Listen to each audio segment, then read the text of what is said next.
गोंडा जिले के धानेपुर इलाके में स्थित विख्यात है मां मुंगरौल देवी का स्थान। सैकड़ों वर्षों बाद भी मां पिंडी रूप में ही है विराजमान। जो भी भक्त आता है यहाँ पर सच्ची श्रद्धा लेकर, वो कभी नहीं रहता है परेशान। मां रखती हैं सबका ध्यान। कुछ ऐसी ही आस्था और विश्वास को समेटे हुए है गोंडा जिले में स्थित मां मुंगरौल देवी का यह स्थान। सैकड़ों वर्षों बाद भी बना हुआ है आस्था और विश्वास का केंद्र। जी हाँ, हम मां की महिमा के श्रृंखला में आज बात कर रहे हैं गोंडा जिले के धानेपुर इलाके में स्थित मां मुंगरौल देवी के स्थान की, जो कि सैकड़ों वर्षों बाद भी आज भी भक्तों की आस्था और विश्वास का केंद्र बना हुआ है। यहाँ पर नवरात्रि में प्रतिपदा से लेकर और पूर्णमासी तक भक्तों की भारी भीड़ उमड़ती रहती है। आने वाले भक्त यहाँ पर मां के स्थान पर मत्था टेक कर पूजा अर्चना करते हैं और अपनी मन्नतें मांगते हैं। बताया ये भी जाता है कि जो भी भक्त यहाँ पर सच्ची श्रद्धा लेकर आता है, माँ उसका पूरा ध्यान रखती हैं और वो कभी परेशान नहीं होता है तथा उसकी मुरादें भी पूरी होती हैं। बताया जाता है कि कालांतर में करीब 300-400 वर्ष पहले इस स्थान की खोज बिसेन बंसी चरवाहों की ओर से की गई थी। दरअसल यह स्थान गोंडा जिला मुख्यालय से धानेपुर 21 किलोमीटर और फिर यहाँ से करीब 8-9 किलोमीटर रामनगर बाजार है और वहाँ से मुंगरौल देवी स्थान को पहुँचा जा सकता है। बताया जाता है कि इस मां मुंगरौल देवी का जो स्थान है, ये मोतीगंज थाना क्षेत्र और धानेपुर थाना क्षेत्र के बॉर्डर एरिया में है। यहाँ के स्थानीय लोग बताते हैं कि बात कोई करीब 300-400 वर्ष पहले की है, जब मुंगरौल देवी का जो स्थान है वह पूरा एरिया जंगल नुमा हुआ करता था। काफ़ी झाड़ झंखाड़ रहती थी और इसी में आसपास के गांवों के लोग अपनी गाय भैंस को चराया करते थे।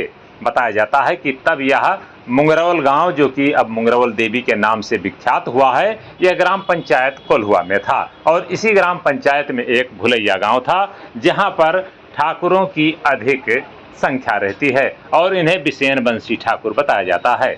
यहाँ के कुछ बुजुर्ग बताते हैं कि 300-400 वर्ष पहले उनके बुजुर्ग पुरखे, जो कि बिसेन बंसी चरवाहे थे, गाय भैंस अपनी चरा रहे थे, तो इसी मां मुंगरौल देवी का जो जंगल एरिया था इसी में चरा रहे थे। यहाँ पर खेलते खेलते कुछ बच्चे एक पिंडी नुमा आकृति, जो कि मिट्टी की उभरी हुई थी, उसे पर खेलते खेलते लाठियों से फोड़ने लगे, जिससे उसमें खून का फव्वारा निकल आया और यह देखकर बच्चे दंग रह गए। भागकर अपने जो बड़े लोग थे उनके साथ गाय भैंस चरा रहे थे, उनको इस बात की जानकारी दी। यहाँ पर पहुँचे जब लोगों ने खून देखा तो उन्होंने समझा कि ये कोई दिव्य शक्ति है और इन्हें माँ का रूप मान करके वहीं पर फिर इस पिंडी का लेपन किया गया। पंडितों को बुला करके पूजा अर्चना कराई गई और फिर यहाँ पर ही इसका नाम मां मुंगरौल देवी पड़ गया। तब से यहाँ पर अनवरत पूजा अर्चना होती चली आ रही है। तब से मां का पिंडी रूप में सैकड़ों वर्षों बाद भी मां पिंडी के रूप में ही विराजमान है और मिट्टी की पिंडी की आकृति है जिसकी लोग पूजा अर्चना करते हैं। बताया जाता है कि उस समय यहाँ पर लौंग यानी लेवांग का वृक्ष था और उसी के बगल में माँ की उभरी हुई आकृति, जो कि मिट्टी की थी, पिंडी नुमा थी। लेकिन धीरे धीरे समय बीतता गया और लौंग का पेड़ फिर लुप्त हो गया और उसी के बगल एक नीम का वृक्ष उगाया, जो कि अब विशालकाय रूप अपना कर लिया है और यहीं पर आज भी सैकड़ों वर्षों बाद भी माँ का पिंडी रूप कच्चा मिट्टी का बना हुआ है, जिस पर लोग मन्नतें पूरी होने के बाद यहाँ पर आकर मत्था टेकते हैं, धूप दीप अगरबत्ती करते हैं और जो भी उनके यथाशक्ति होता है उसका चढ़ावा चढ़ाते हैं। बताया ये भी जाता है कि वैसे तो सप्ताह में यहाँ पर सोमवार और शुक्रवार को भक्त आकर के माँ की पूजा अर्चना करते हैं, लेकिन शारदीय नवरात्र और चैत्र नवरात्र में यहाँ पर भक्तों की भीड़ प्रतिपदा यानी कि परिवा से लेकर के पूर्णमासी तक प्रतिदिन पूजा अर्चना करने के लिए उमड़ती रहती है। यहाँ पर मुंडन संस्कार, जनेऊ संस्कार सहित तमाम प्रकार के लोग संस्कार भी किया करते हैं।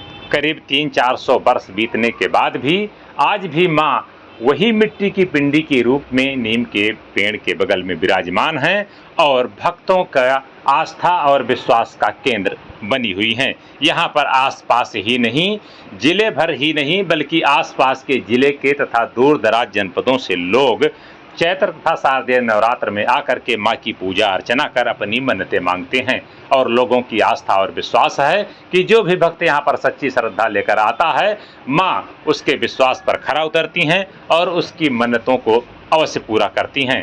तमाम लोग यहाँ आसपास के उदाहरण भी हैं। बताया जाता है कि पूर्व विधायक रामपाल सिंह की पुत्रवधू की ओर से भी कुछ मन्नतें उनकी पूरी हुई थी, जिस पर उनकी ओर से यहाँ पर कुछ निर्माण कार्य बाउंड्री वाल कराया गया था। वहीं पूर्व राजस्व राज्य मंत्री व विधायक स्वर्गीय घनश्याम शुक्ल की ओर से मां की शक्तियों को, दिव्य शक्तियों का आभास करते हुए यहां पर इसे पर्यटन हब के रूप में विकसित करने का उन्होंने सपना देखा था।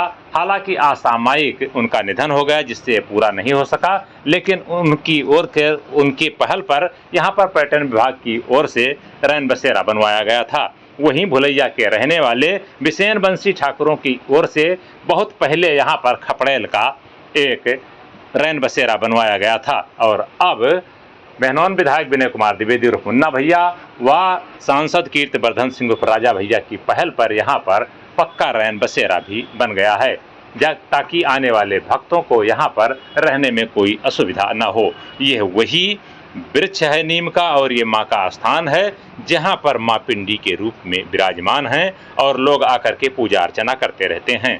यही नहीं, आने वाले भक्तों की मनोकामना पूर्ण होने पर यहाँ पर कई समय माता की सवारी जो बताई जाती है, हाथी की भी स्थापना की गई है। वहीं शारदीय नवरात्र तथा चैत्र नवरात्र में यहाँ पर बड़ी संख्या में लोग अपनी दुकान लेकर के आते हैं और अपना बिक्री भी किया करते हैं।